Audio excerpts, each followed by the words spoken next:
আমি জীবনে অনেক সুগন্ধি ব্যবহার করেছি। দীর্ঘ সুগন্ধি ব্যবহারের জীবনে আমার সবচেয়ে বেস্ট এবং সবচেয়ে পছন্দের সুগন্ধি হচ্ছে রয়্যাল দোকান। এর গ্রানটা বেশ ছড়ায় এবং এর গ্রান আমি কয়েকদিন যাবত পেয়েছি। আশপাশের মানুষ যখন জিজ্ঞাসা করেন যে আপনি কোন সুগন্ধিটা ব্যবহার করেছেন, তখন নিজের কাছেও ভালো লাগে যে আমি এরকম একটা সুগন্ধি ব্যবহার করি যেটা মানুষ পছন্দ করে। আলহামদুলিল্লাহ, পেশাগতভাবে আমি একজন শিক্ষক হওয়ার কারণে সুগন্ধি ব্যবহার করার ক্ষেত্রে আমাকে খুব বেশি সতর্ক থাকতে হয়। কারণ হচ্ছে যে আমি যখন ক্লাসে যাই তখন আমার যে পারফিউম বা আমি যে সুগন্ধি ব্যবহার করি এটা সবাই উপভোগ করে। আমি জীবনে অনেক সুগন্ধি ব্যবহার করেছি। আমার এই দীর্ঘ সুগন্ধি ব্যবহারের জীবনে আমার সবচেয়ে বেস্ট এবং সবচেয়ে পছন্দের সুগন্ধি হচ্ছে রয়্যাল দোকান। এটা সবচেয়ে বেশি পছন্দনীয় হওয়ার কারণ হচ্ছে এই সুগন্ধিটা মেখে যখন আমি ক্লাসে যাই অথবা আমি আমার সহকর্মীদের সাথে যখন বসি তখন সবাই এর গানটা উপভোগ করে, এটা আমি বুঝতে পারি। এবং আমাকে সবাই জিজ্ঞাসা করে যে আপনি কি সুগন্ধি ব্যবহার করেন, তখন আমি তাদেরকে বলি যে আমি রয়্যাল দোকানটা আমার পছন্দের শীর্ষে রেখেছি।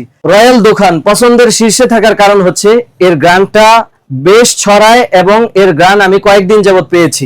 আশপাশের মানুষ যখন জিজ্ঞাসা করেন যে আপনি কোন সুগন্ধিটা ব্যবহার করেছেন, তখন নিজের কাছেও ভালো লাগে যে আমি এরকম একটা সুগন্ধি ব্যবহার করি যেটা মানুষ পছন্দ করে। আলহামদুলিল্লাহ, ধন্যবাদ মাবি শপকে যে তারা আমাকে এমন সুন্দর একটি সুগন্ধি সাজেস্ট করেছে।